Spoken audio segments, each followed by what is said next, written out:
Hello बच्चों, आज हम पढ़ेंगे विषय हिंदी पाठ 15। पाठ का नाम है आप काज महाकाज। ये एक बोध कथा है।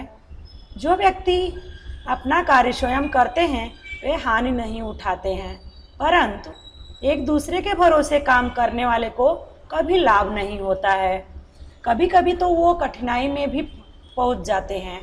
अतः बालकों, आपको भी काम अपना स्वयं करना चाहिए, मतलब कि अपना काम अपने से ही करना चाहिए, तो हमें फ़ायदा होता है। कोलकाता की बात है। वहाँ एक सेठ रहता था, उसका नाम हीरालाल था। वह कोलकाता का काफ़ी धनी व्यक्ति था। उसकी कई दुकानें चला करती थी।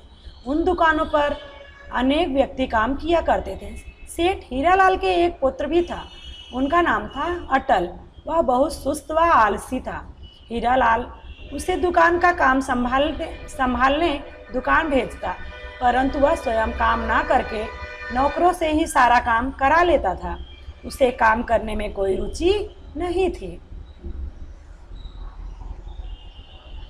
हीरालाल की मृत्यु के बाद सभी दुकानों के कामकाज को उसे ही देखना पड़ा।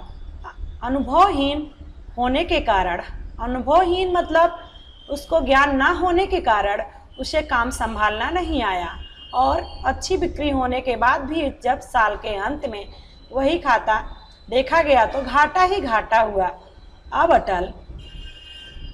अटल दिन दूनी रात चौगनी मेहनत करने लगा, परंतु इस साल भी घाटा ही लगा। उसने सोचा कि इतनी बिक्री होती है और मैं मेहनत भी करता हूँ, फिर लाभ नहीं होता है। मेरी ग्रह दशा खराब है, अतः मुझे ग्रह दशा ठीक कराने का इंतजाम करना चाहिए। मतलब वो क्या कह रहा है, मेरी ग्रह दशा अच्छी नहीं है, इसलिए मुझे लाभ नहीं मिल रहा है, मुझे ग्रह दशा ठीक करवाना होगा।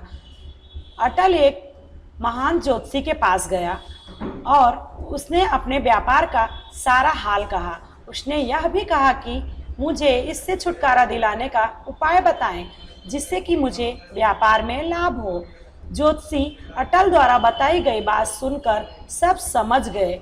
उन्होंने एक कागज पर कुछ लिखा, मंत्र पढ़कर फूंक मारी और कागज को मोड़कर अटल को दे दिया। ज्योतिषी ने क्या किया, एक कागज पर कुछ लिखा और उस पर फूंक मारा और अटल को वो कागज लपेटकर दे दिया।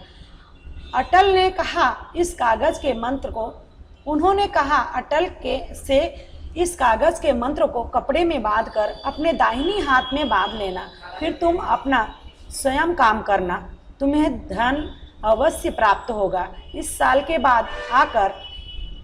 के बाद आकर सब बातें मुझे बताना या मुझे लौटा देना। क्या कागज मुझे फिर वापस लौटा देना। अटल वह मंत्र पाकर बहुत प्रसन्न हुआ। उसने सबसे पहले मंत्र लिखे हुए कागज को कपड़े में बांधा, फिर उसे अपने दाहिनी हाथ में की बाह में बांध लिया। इसके बाद सबसे पहले वह अपनी दुकानों में से एक दुकान पर पहुंचा और बिक्री का हिसाब देखा। हिसाब में हेरा फेरी की गई थी। हेरा फेरी का मतलब हिसाब का इधर उधर हुआ था। हिसाब में अटल को 1500 रुपये कम मिले, अतः उसने सामान बेचने वाले व्यक्ति तथा हिसाब लिखने वाले व्यक्ति दोनों के ही तुरंत नौकरी से निकाल दिया।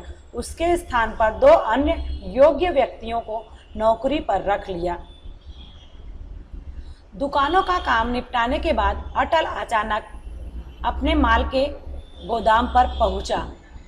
वहाँ उसने देखा उसके कर्मचारी चोरी छिपे उसका माल दूसरों को बेच रहे हैं और पैसा अपनी जेब में डाल रहे हैं। उसको बहुत गुस्सा आया। यहाँ भी अटल ने यही काम देखा कि उसने दुकान में किया था। चोरी छिपे जो व्यक्ति उसका माल बेच रहे थे उन्हें नौकरी से निकाल दिया। साथ ही दूसरे कर्मचारियों को कहा कि यदि आप लोग बेईमानी करोगे तो आपको भी नौकरी से हटा दिया जाएगा। गोदाम से निपटकर अटल ने सोचा कि अब घर चलकर आराम करना चाहिए, अतः घर की ओर चल दिया। घर पहुंचने पर उससे कोई नौकर नहीं दिखाई दिया, इसलिए वह सीधा रसोई में चला गया। जैसे ही वह रसोई में पहुंचा, उसने देखा कि उसके खाने पीने का सामान पिछले दरवाजे से चुरा कर ले जा रहे हैं। अटल उन पर नाराज हुआ। अपनी पत्नी को बुलाकर उसने कहा कि तुम नौकरों पर निगरानी रखो। निगरानी का मतलब उन पर ध्यान रखो। इसके बाद अटल प्रतिदिन अपने गोदाम और दुकानों पर जाता, वहाँ का हिसाब किताब देखता। किसी की यदि कोई गलती होती तो वह उसे फटकारता मतलब उसको डांटता। परिणाम यह हुआ कि नौकर चौकन्ने हो गए, मतलब सतर्क हो गए वो, और वो मेहनत और ईमानदारी से कार्य करने लगी। उनकी बुरी आदतें भी छूट गई। वर्ष के अंत में जब अटल ने हिसाब किताब का जोड़ किया तो उसे आशा से भी अधिक लाभ हुआ। क्यों? वो अपना सब आलसपन उसका खुद दूर हुआ और सब पर निगरानी रखने लगा, टाइम टू टाइम पे काम अपना करने लगा। अटल ने कुछ दिनों बाद अपने काम में से समय निकाला और सीधा ज्योतिषी जी के पास पहुंच गया। वह ज्योतिषी जी से बोला, महाराज, आपके द्वारा दिए गए इस मंत्र ने मेरी व्यापारिक हानि को लाभ में बदल दिया। क्या मैं यह मंत्र हमेशा के लिए मेरे पास रख सकता हूँ? ज्योतिषी ने कहा, यह मंत्र अब तुम्हारे कोई काम का नहीं रहा, क्योंकि अब तुम स्वयं ही अपने पूरे व्यापार की देख रेख करते हो। मैंने इस कागज पर कोई मंत्र नहीं लिखा था, इस पर मैंने केवल आप काज महाकाज लिखा था। उस समय यदि तुमको यह कहता, तुम नहीं मानते। अटल सब समझ गया था। अपना काम स्वयं करने से ही उसे हानि के स्थान पर लाभ हुआ था। ज्योतिषी जी से आशीर्वाद लेकर अटल वापस आया और अपना काम दुगने उत्साह से करने लगा। अब उसके पास किसी चीज की कमी नहीं थी। प्रतिवर्ष उसका लाभ बढ़ता ही गया। यह सब अपना काम स्वयं करने का फल था। तो बच्चों, हमें यह सीख मिलती है इससे कि अपना काम स्वयं करना चाहिए। अपना काम स्वयं करने से ही हमें लाभ होता है।